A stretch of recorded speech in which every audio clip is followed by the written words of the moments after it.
Bismillahirrahmanirrahim. Assalamualaikum warahmatullahi wabarakatuh. Good day everyone. My name is Muhammad Asep Syabuddin. Student ID number 231230151. And today I will present about the goal of Islamic education.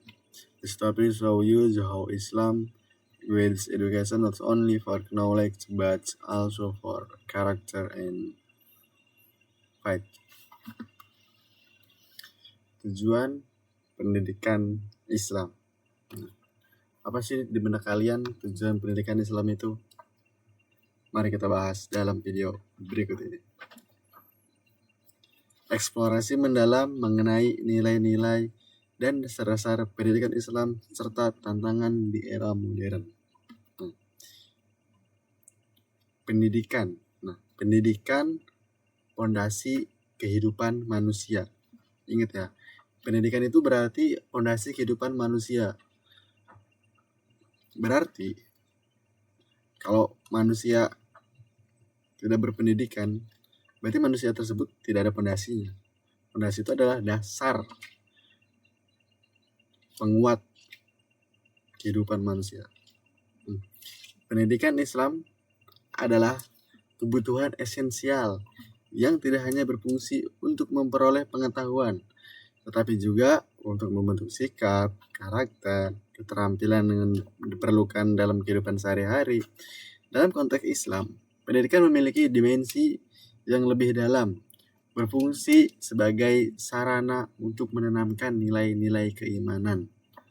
Untuk apa? Untuk menanamkan nilai-nilai keimanan, mengembangkan akal, dan membina akhlak sehingga individu dapat hidup sesuai dengan pedoman Al-Quran dan Sunnah Rasulullah SAW.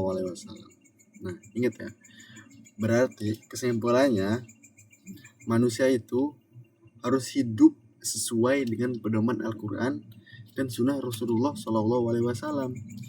Biar apa? Biar hidupnya itu lurus, tidak melencong. Paham ya? Tidak melencong. Tidak melencong itu maksudnya tidak keluar jalur. Pengertian tujuan pendidikan Islam. Pembentukan karakter dan akhlak. Di sini kita pembentukan karakter dan akhlak.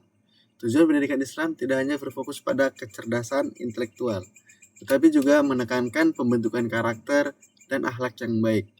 Pendidikan ini bertujuan untuk menciptakan individu yang memiliki keseimbangan antara ilmu pengetahuan dan ilmu-ilmu keagamaan. Jadi seimbang ya antara ilmu pengetahuan dan juga nilai-nilai keagamaan. Jadi seimbang, harus seimbang. Pengembangan potensi fitrah. Tujuan pendidikan Islam juga mencakup pengembangan potensi fitrah manusia sehingga individu dapat memahami dan melaksanakan ibadah dengan baik. Hal ini menunjukkan bahwa pendidikan bukan hanya aspek akademis, tetapi juga spiritual. Benar. Yang dimaksud dalam konteks pengembangan potensi fitrah ini adalah individu dapat memahami dan melaksanakan ibadah dengan baik.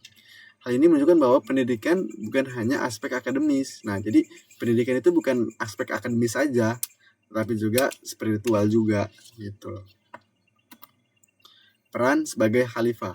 Pendidikan Islam menyiapkan individu untuk menjalankan perannya sebagai khalifah di bumi, yang berarti bertanggung jawab atas diri sendiri, masyarakat, dan lingkungan. Ini mengedepankan pentingnya kontribusi sosial dan kepemimpinan dalam kehidupan sehari-hari. Jadi peran khalifah itu sangat penting banget ya. Karena tanpa khalifah kita nggak bisa bertanggung jawab atas diri sendiri, masyarakat, dan lingkungan. Jadi dalam 3 kategori diri sendiri, masyarakat, dan lingkungan itu yang bertanggung jawab ya kekhalifahan gitu. Dasar dari Al-Quran. Tujuan pendidikan Islam berlandaskan pada Al-Quran yang menjadi sumber utama nilai-nilai dan prinsip dalam pendidikan. Banyak ayat yang menekankan pentingnya ilmu pengetahuan dan pengembangan karakter, seperti perintah untuk membaca dan menuntut ilmu. Al-Quran menekankan pembentukan generasi beriman dan berilmu. Nah, ini dasar dari Al-Qurannya tersendiri. Dan berikutnya adalah dasar dari hadis Nabi Muhammad SAW. Selain Al-Quran, hadis Nabi Muhammad SAW juga menjadi dasar penting dalam tujuan pendidikan Islam. Beliau menekankan kewajiban untuk menuntut ilmu, memperbaiki akhlak. Hadis-hadis ini memberikan arah bagi pendidikan untuk tidak hanya fokus pada aspek kognitif, tetapi juga mengembangkan karakter yang sesuai dengan nilai-nilai Islam.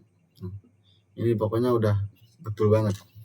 Jadi kita tuh ya harus menekankan kewajiban untuk menuntut ilmu dan memperbaiki akhlak. Nah, untuk memperbaiki apa? Memperbaiki akhlak. Tuh. Tujuan umum dan khusus dalam pendidikan Islam. Memahami dua tingkatan dalam tujuan Islam sebagai dasar pembentukan insan kamil. Yang pertama, ada tujuan umum. Tujuan umum itu adalah pendidikan. Tujuan umum pendidikan Islam adalah pembentuk insan kamil, manusia paripurna yang seimbang antara aspek spiritual, intelektual, moral, dan sosial. Jadi tujuan umum banget, umum meluas ya. Dan ini tujuan khusus. Tujuan khusus adalah langkah-langkah konkret yang lebih spesifik, seperti penguasaan ajaran Islam, pembinaan akhlak, dan keterampilan hidup. Jadi tujuan khusus itu ya khususnya mengarahnya ke ajaran Islam, ke pembinaan akhlak, dan ke keterampilan hidup. Sedangkan di tujuan umum itu mencakupi spiritual, intelektual, moral, sosial. 3. Tingkatan jenjang tujuan pendidikan Islam. Yang pertama, tujuan tertinggi insan kamil. Tujuan tertinggi pendidikan Islam adalah membentuk insan kamil, yaitu manusia yang seimbang secara spiritual, intelektual, moral, dan sosial. Nah, ini mencakup ke tujuan umum. Ini menjadi arah ideal dari seluruh proses pendidikan berlandaskan pada nilai-nilai Al-Quran dan Sunnah. Jadi ini benar-benar berpatokan pada nilai-nilai Al-Quran dan Sunnah Nabi Muhammad SAW. Tujuan antara sarana spesifik.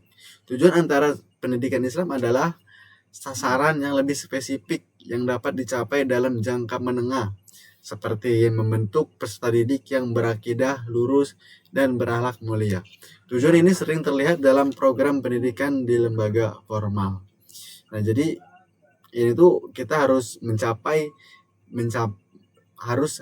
harus dapat dicapai dalam jangka menengah, seperti membentuk peserta didik yang berakidah lurus dan berakhlak mulia. Tujuan operasional, kompetensi praktis. Tujuan operasional adalah tujuan yang lebih rinci dan bersifat praktis. Nah, gitu ya. Tujuan operasional adalah tujuan yang lebih rinci, bersifat praktis. Intinya simple. Biasanya dirumuskan dalam bentuk kompetensi yang diharapkan setelah proses pembelajaran tertentu. Misalnya, siswa diharapkan mampu mempraktikkan pelajaran yang telah dipelajari. Nah, sering kita jumpai ini ada di mata pelajaran PAI, praktek ibadah. Nah, jadi siswa itu harus mampu mempraktikkan pelajaran yang telah dipelajari. Ini biasanya di SD praktek ibadah, biasanya kan wudu, azan, sholat. Itu di tingkatan SD ya, sekolah dasar. Implikasi tujuan pendidikan Islam dalam kurikulum. Kurikulum pendidikan Islam dirancang untuk mencerminkan tujuan yang lebih holistik, yaitu tidak hanya menekankan aspek akademis, tetapi juga komponen spiritual, moral, dan sosial. Ini memastikan bahwa setiap mata pelajaran tidak hanya mengedukasi, tetapi juga membentuk karakter dan akhlak peserta didik sesuai dengan nilai Islam. Pendidikan Islam dalam kurikulum. Ini tujuan pendidikan Islam dalam kurikulum. Jadi intinya membentuk karakter dan akhlak peserta didik sesuai dengan nilai Islam. Patokannya nilai Islam ya, nilai Islam. nilai Islam. Next, tantangan internal. Nah, tantangan internal dalam pendidikan Islam diantaranya adalah dualisme antara ilmu agama dan ilmu umum, di mana keduanya sangat sering dipisahkan dalam proses pembelajaran. Hal ini menyebabkan peserta didik kesulitan mengintegrasikan pengetahuan agama dan ilmu pengetahuan umum, sehingga tujuan pendidikan Islam sulit tercapai secara optimal. Selain itu, kualitas tenaga pendidik yang belum merata juga menjadi kendala, di mana masih banyak guru yang lebih fokus pada aspek kognitif dan kurang dalam menanamkan nilai-nilai moral spiritual. Nah, ini tantangan internalnya. Tantangan internalnya itu peserta didik kesulitan mengintegrasikan pengetahuan agama dengan ilmu pengetahuan umum. Ini tantangan internal. Tantangan eksternal mencakup pengaruh globalisasi dan modernisasi yang membawa nilai-nilai yang tidak selalu sejalan dengan ajaran Islam, seperti hedonisme dan individualisme. Selain itu, perkembangan teknologi yang cepat menuntut kurikulum pendidikan Islam untuk beradaptasi. Namun, banyak lembaga pendidikan yang belum mampu melakukan penyesuaian tersebut. Keterbatasan sarana dan prasarana pendidikan juga menjadi faktor yang menghambat efektivitas proses belajar mengajar. Nah, ini tantangan eksternalnya ya. Tantangan eksternalnya ialah keterbatasan sarana dan prasarana pendidikan juga menjadi faktor menghambat efektivitas proses belajar mengajar. Tuh. Kesimpulan tujuan pendidikan Islam. Pendidikan Islam dirancang untuk membentuk manusia yang seimbang dan menyeluruh. Hal ini mencakup perkembangan intelektual, spiritual, moral, serta sosial bagi individu. Dengan demikian, pendidikan Islam berfokus pada pembentukan insan kamil yang dapat menjalankan perannya sebagai hamba Allah dan khalifah di bumi. Nah, jelas ya. Usaha untuk mewujudkan tujuan pendidikan Islam. Yang pertama, ada peningkatan kompetensi pendidik. Ingat, peningkatan kompetensi pendidik. Para pendidik harus terus-menerus mengembangkan diri melalui pelatihan dan pendidikan lanjutan, sehingga mampu mengajarkan materi dengan baik, sekaligus memberikan contoh perilaku yang baik dalam kehidupan sehari-hari. Nah, jadi para pendidik itu harus terus-menerus mengembangkan diri melalui pelatihan dan pendidikan lanjutan. Jadi tidak berpatok belajar hanya di sekolah, tetapi maupun di rumah, sedang main, itu harus terus mengembangkan diri. Dan ada pendidikan lanjutan. Pendidikan lanjutan itu kayak kita les, privat, segala macam. Yang kedua ada penyusunan kurikulum integratif. Lembaga pendidikan perlu merancang kurikulum yang integratif dan relevan dengan perkembangan zaman, sehingga peserta didik tidak hanya mendapatkan pengetahuan akademis, tetapi juga keterampilan hidup yang diperlukan. Gitu ya. Lembaga pendidikan perlu merancang kurikulum yang integratif dan relevan dengan perkembangan zaman. Jadi kurikulum itu kayak harus mengikuti perkembangan zaman gitu loh. Nggak boleh ketinggalan. Sehingga peserta didik tidak hanya mendapatkan pengetahuan akademis, tapi juga keterampilan hidup yang diperlukan. Jadi begitu. Dan last, yang terakhir, dukungan sarana dan prasarana.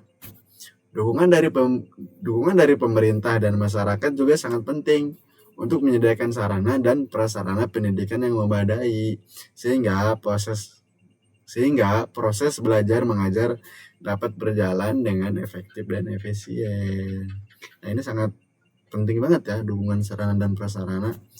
Gimana nggak penting kan, kita ibarat kata mau ngajar, tapi sarana dan prasarananya tidak memadai, keterbatasannya sangat